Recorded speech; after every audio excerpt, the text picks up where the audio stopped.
오늘 말씀은 은혜로 삽시다 라고 하는 제목입니다.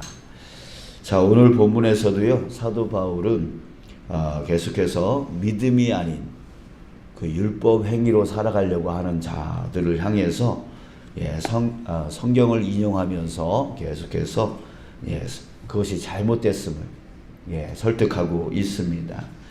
자, 처음에 10절을 보면 중간에 기록된 바 누구든지 율법책에 기록된 대로 모든 일을 항상 행하지 아니하는 자는 저주 아래 있는 자라 하였음이라. 이렇게 성경에 신명기 27장 26절을 인용을 하면서 말을 하고 있는데, 이 뜻이 뭐냐면 율법대로 다 행하지 아니하는 자는 저주를 받는다, 이런 말을 신명기에서 모세가 한 겁니다.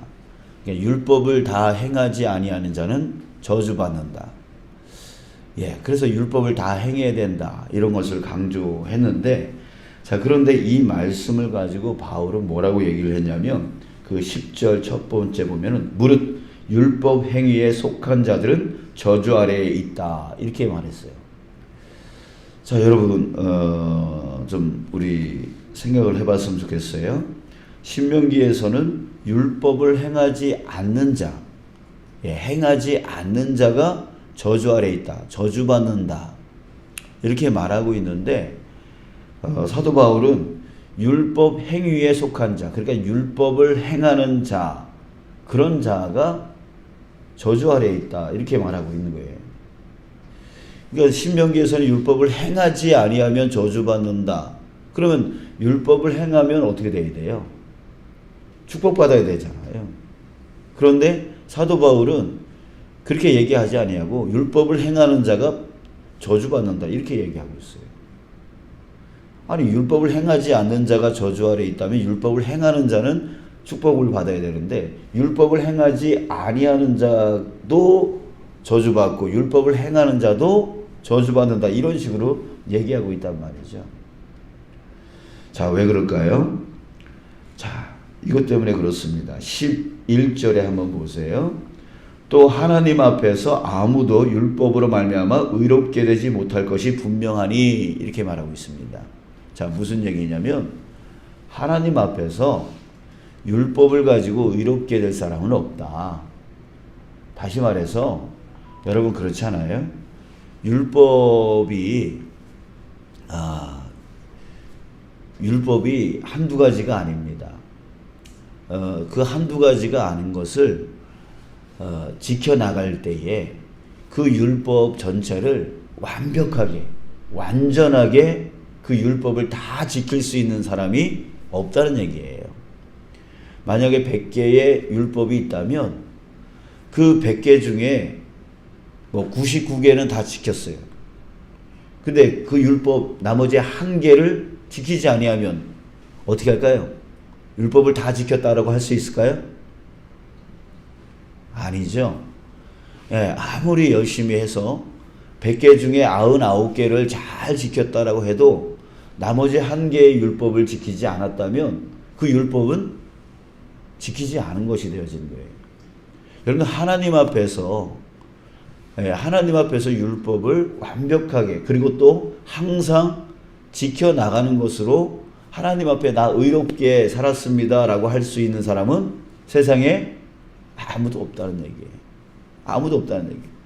그러니까 율법을 가지고는 하나님 앞에 의롭게 될 사람이 없다는 얘기죠. 그러니까 율법을 행하지 않는 자도 저주 아래에 있는 거고, 율법을 행하려 하는 자, 그 행하려 하는 자도 완벽하게 그 율법을 다 지킬 수 있거나 항상 지킬 수 있는 것이 결코 아니기 때문에 율법을 행하지 아니하는 자도 저주 아래에 있고 율법을 행하려 하는 자도 저주 아래에 있다, 이렇게 사도 바울이 얘기를 하고 있는 거예요. 결국 사람은 어떤 행위로 하나님 앞에 나 의롭게 살았습니다라고 당당하게 설 수 있는 자는 아무도 없어요. 여러분들, 하나님은 완전하신 분이십니다. 그죠? 완전하신 그 하나님 앞에 누가 나 의롭게 살았습니다. 이렇게 말할 수 있는 사람이 누가 있겠어요? 여러분들 중에 있으세요? 한 번도 죄 안 지어보고 완벽하게 완전하게 의롭게만 사신 분이 여기 계실까요? 없죠. 없어요. 예, 있다 그래도 그것은 거짓말이에요. 예, 사람의 눈은 속일 수 있어요. 예, 사람의 눈은 속여서 나는 의롭게 살았어 이렇게 말할 수 있을지 몰라요. 그러나 하나님 앞에서는 속일 수가 없죠. 하나님 앞에서는 내가 의롭다, 나는 의롭게 살았습니다 이렇게 말할 수 있는 자는 없어요. 그러기 때문에 율법을 행하지 않아도 저주받는 거고 율법을 행해도 저주 아래에 있는 거예요. 그러니까 도저히 안 된다는 얘기를 지금 사도 바울이 얘기하고 있는 겁니다. 율법의 행위로는. 자, 그러면서 누구 얘기를 하고 있냐면 바로 그리스도, 예수 그리스도 얘기를 하고 있습니다. 13절에 보니까 그리스도께서 우리를 위하여 저주를 받은 바 되사 율법의 저주에서 우리를 속량하셨으니 기록된 바 나무에 달린 자마다 저주 아래에 있는 자라 하였습니다. 자, 성경 말씀대로 나무 위에 나무에 달린 자마다 저주 아래에 있다.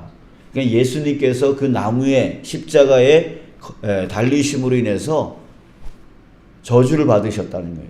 누굴 위해서? 우리를 위해서. 왜? 우리가 저주 아래에 있기 때문에. 율법을 행해도 저주 아래에 있고 율법을 행하지 않아도 저주 아래에 있는, 결국 멸망당할 수밖에 없는 우리이기 때문에 예수님께서 우리를 위해서 대신 그 저주를 받으셨다는 얘기죠. 왜? 이 저주에서 벗어날 수 있는 방법이 아무것도 없기 때문에, 우리의 행위로는 도저히 불가능한 것이기 때문에 대신 예수님께서 우리를 대신해서 그 모든 그 저주 받게 되어지는 그 모든 악한 죄, 그 죄를 다 짊어지고 예수님께서 대신 저주를 받아 주셨다는 얘기예요. 이걸 뭐라 그래요? 내가 원하지도 않았는데, 내가 바라지도 않았는데 누군가가 나를 위해서 대신 희생해 줬어요. 이걸 뭐라 그래요? 은혜라 그러잖아요. 은혜 받았다 그러잖아요. 나는 자격이 없는데, 나는 내가 행하지도 않았는데, 나는 여기서 벗어날 수 없는데 누군가가 나를 대신해서 선을 베풀어 줬어요. 은혜를 베풀어 줬어요. 그걸 바로 은혜라고 하는 거라고요. 여러분들, 우리는 내 스스로의 행위를 갖고 의롭게 될 수가 없어요. 구원받을 수 없다는 얘기예요. 그런데 예수님께서 이 땅에 오셔서 나를 대신해서 저주받아 주심으로 인해서, 십자가에 죽어 주심으로 인해서 내 모든 죄가, 내 모든 그 저주 아래에 있었던, 그 저주 받을 수밖에 없고 멸망당할 수밖에 없는 우리 자신을 속량해 주셨다는 얘기죠. 이걸 바로 은혜라고 하는 거예요. 근데 그 은혜는 우리가 자격이 있어서 은혜를 받은 게 아니에요. 그저 하나님의 전적인 사랑 때문에, 우리를 사랑해 줬기 때문에, 내가 자녀를 위해서 전적으로 사랑하기 때문에 자녀가 잘했든 못했든 간에 내가 그 자녀를 위해서 아침밥을 지어주고 또 그의 학비를 대주고 그를 도와주고 그를 위해서 기도해주고, 자녀가 그렇게 할 만한 자격이 뭐가 있어요? 그냥 내 자식이라는 것 때문에 그런 거잖아요. 사랑하기 때문에 그렇게 해주는 거잖아요. 그런 것처럼 하나님께서 전적으로 나를 사랑해 주셨기 때문에 내가 자격이 없어도, 나는 저주 아래 있어도 사랑하기 때문에 나를 그렇게 속량해 주셨단 말이죠. 이걸 우리는 은혜라고 얘기를 하는 거예요. 여러분, 우리가 구원받은 것은 저주 아래 있지 아니하고 복 아래, 하나님의 복 아래 있게 되어진 그 이유는 전적으로 우리의 행위 때문이 아니에요. 전적인 은혜 때문인 거죠. 예수 그리스도의 그 은혜 때문인 거예요. 은혜 때문에 구원받은 거예요. 은혜 때문에 하나님의 자녀 되신 거예요. 은혜 때문에 천국 들어갈 수 있게 되어진 거예요. 여러분, 우리가 이것을 잊어버리면 안 돼요. 이 은혜를 잊어버리면 안 돼요. 그래서 우리는 은혜 아래 있음을 항상 감사로 여기고 살아가야 되는 거예요. 나 같은 자를, 나같이 이렇게 저주 아래 멸망당할 수밖에 없는 이런 자를, 율법을 행해도 저주 아래 있게 되어지고 율법을 행하지 않아도 저주 아래 있는, 결국에는 멸망당할 수밖에 없고 지옥으로 갈 수밖에 없는 나를 예수 그리스도께서 그 전적인 그 희생의 은혜를 통해서 나를 하나님의 자녀 되게 해주시고 또 천국으로 나아갈 수 있도록 이끌어 주신 것. 이 은혜를 여러분들 우리는 잊어버리면 안 돼요. 항상 그 은혜에 감사하며 살아갈 수 있는 그런 자가 되어야 될 줄 믿습니다. 그래서 이제 여러분들 우리는 어떻게 살아야 됩니까? 바로 어떤 행위를 통해서 내가 남들보다 의롭다 이런 것을 자랑하며 살아가려고 하는 그런 자가 아니라 항상 나는 은혜로 구원받았어. 자격 없는데 은혜로 구원받았어 라고 하는 그런 생각을 가지면서 항상 예수 그리스도, 나에게 은혜를 베풀어 주신 그 예수 그리스도를 항상 의지하고 그분을 신뢰하고 그분을 믿으면서 그분이 가신 그 길을 나도 따라 가기로 결정하면서 예수님의 뒤를 쫓아가는 거예요. 예수님을 의지하며 살아가는 거예요. 예수님이 원하시는 그 뜻, 나의 뜻이 되어지고 예수님이 원하는 생각, 그것이 나의 원하는 생각이 되어지고 예수님이 바라보는 곳을 나도 바라보고 예수님이 원하는 것을 나도 원하여 그것을 행하여 나가는 삶, 그것이 바로 그 은혜를 갚으며 살아가는 그 삶인 것이죠. 사랑하는 여러분, 우리 이제 그 은혜로 살아가는 저와 여러분들 되기를 주님의 이름으로 축복합니다. 아멘. 항상 나에게 그 은혜가 있음을 알고 은혜로 살아가는 그 저와 여러분들 되기를 축복합니다. 자, 그래서 오늘 말씀을 깨달으면서요, 우리 이런 것을 실천하며 살았으면 좋겠어요. 여러분, 우리는 살다 보면 자꾸만 어제도 얘기했지만 외모를 보고 판단을 하잖아요. 그죠? 저 사람이 무슨 일을 하면 그 일이 잘했느니 못했느니, 이렇게 우리가 자꾸 남을 심판을 해요. 심판을 할 때가 많아요. 여러분들, 우리 그것을 그때에 우리 의식할 수 있어야 돼요. 내가 이럴 자격이 있나. 이것을 우리가 항상 의식을 해야 돼요. 여러분, 그렇잖아요. 우리 아까도 얘기했지만 누구도 그 행위로 의로운 사람은 없단 말이죠. 그러니까 저 사람이 잘못했다라고 하는 것이 내 눈에 보인다. 그랬을 때 여러분들 자기 자신을 봐야 돼요. 자기 자신은 완벽한 사람인가? 자기 자신은 완전한 사람인가? 여러분들, 완전하신 분은 딱 한 분밖에 없어요. 누구예요? 하나님이시죠. 하나님밖에 완전하신 분은 없어요. 그렇다면 내가 저 사람을 판단하고 저 사람을 심판한다는 것은 내가 누구란 얘기예요? 하나님이란 뜻이잖아요. 나는 완전하니까 저 사람을 심판할 수 있어, 이렇게 보는 거잖아요.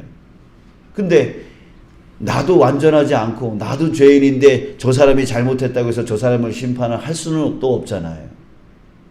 그러니까 우리 속담에 똥 묻은 개가 재 묻은 개를 나무란다, 이런 말이 있잖아요. 이게 결국 그놈이라는 거잖아요.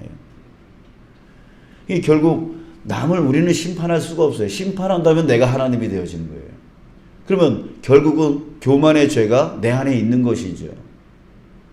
결국 남을 심판할 수 있는 자격이 우리 자신에게는 결코 없다는 얘기예요. 자, 그렇기 때문에 여러분, 우리는 어떻게 살아야 돼요? 우리는 하나님께서 그 은혜로, 예수 그리스도께서 그 은혜로 나를 구원하여 주신 그런 자이기 때문에 우리는 은혜로 살아가야 돼요. 그렇기 때문에 다른 사람들을 바라볼 때에 그 사람의 행위를 보고 심판하는 그런 자가 아니라 은혜로 바라볼 수 있는 자가 되게 된다는 거죠. 아이 그래 저 사람 저렇게 잘못했지만 나도 분명히 잘못한 게 있어. 그렇기 때문에 하나님이 나를 은혜로 용서해 준 것처럼 나도 저 사람을 은혜로 용서할 수 있어야 돼. 이런 생각을 가져야 된다는 거죠. 나도 죄인인데 어떻게 저 사람을 죄인이라고 정죄할 수 있겠어요. 내가 똥이 묻어 있는데 어떻게 죄 묻은 저 사람을 나무랄 수 있겠냐고요. 내 눈에 들보가 있는데 어떻게 저 사람의 티를 보고 내가 심판할 수 있겠냐라고요. 여러분들 우리 이 마음 가지며 살았으면 좋겠습니다. 여러분 행위로 판단하면 하나님도 나를 행위로 판단하실 거란 말이에요. 그러나 은혜로 판단하면 하나님이 나를 또 은혜로 긍휼히 여겨주실 줄 믿습니다. 여러분 그러니까 이제 나 잘났다고 나 의롭다고 그렇게 자랑하면서 사는 우리가 아니라 저 사람이 잘못했듯이 나도 잘못 가운데 있고 저 사람이 죄를 지었듯이 나도 죄 가운데 있고 그러니 우리 모두 은혜로 바라볼 수 있는 내가 은혜 받은 사람으로서 다른 사람을 은혜로 바라보며 살아갈 수 있는 그래서 용서해주고 용납해주고 사랑해주고 격려해주고 위로해줄 수 있는 그런 언어와 그런 마음이 항상 우리 마음 안에 담겨져 있기를 간절히 소원합니다. 자 이제 남을 판단하고 심판하는 그런 나 자신이 하나님인 양 그렇게 살아가는 그 모든 악한 것들을 우리 내려놓읍시다. 이제 은혜로 살아가는 저와 여러분들 되길 원합니다. 그래서 항상 용서하고 용납하고 이해해 주려고 그러고 그래서 올바른 길로 인도하기 위해서 섬겨주고 사랑해주고 그랬으면 좋겠어요. 어제 장례식장에 갔다 오는 과정 가운데 그런 얘기를 했어요. 누구를 목욕을 시켜주니까 그 사람이 변하더라. 목욕시켜줬다고 그 사람이 변한 거예요? 아니죠. 사랑이잖아요. 사랑으로 섬기니까 그 사람이 바뀐 거잖아요. 그러니까 사랑을 먹으면 사람이 바뀌어요. 근데 정죄하면 그 사람이 바뀌어요? 안 바뀌어요. 그 마음만 상하게 만들 뿐이란 말이에요. 사랑이 율법을 완성시킨다 그랬어요. 그러니까 여러분 우리가 저 사람을 정말 바꾸고 그 잘못 가운데에서 건져내어주고 싶다면 사랑이 필요한 거예요. 은혜가 필요한 거예요. 그래서 예수님이 이 땅 가운데 오셔서 가장 큰 사랑을 우리에게 베풀어 주신 거잖아요. 그게 바로 십자가의 은혜이잖아요. 자기를 희생시킨 십자가의 은혜. 그것 때문에 우리가 지금 바뀌고 구원받은 거 아니에요? 그러니까 정죄를 통하여 저 사람을 바꾸려고 하는 그런 행위 자체가 자기가 하나님이라고 하는 교만이고 절대로 그렇게 정죄해서는 바뀔 수가 없는 것이죠. 여러분들 우리가 예수 그리스도의 그 은혜로 우리가 구원을 받았다면 우리도 그 은혜로 베풀면서 살아가서 이 땅의 그 어두움을 환하게 비춰나갈 수 있는 또한 우리 주변을 소금의 맛으로 맛있게 만들어 나갈 수 있는 저와 여러분들 되시기를 주님의 이름으로 축복합니다.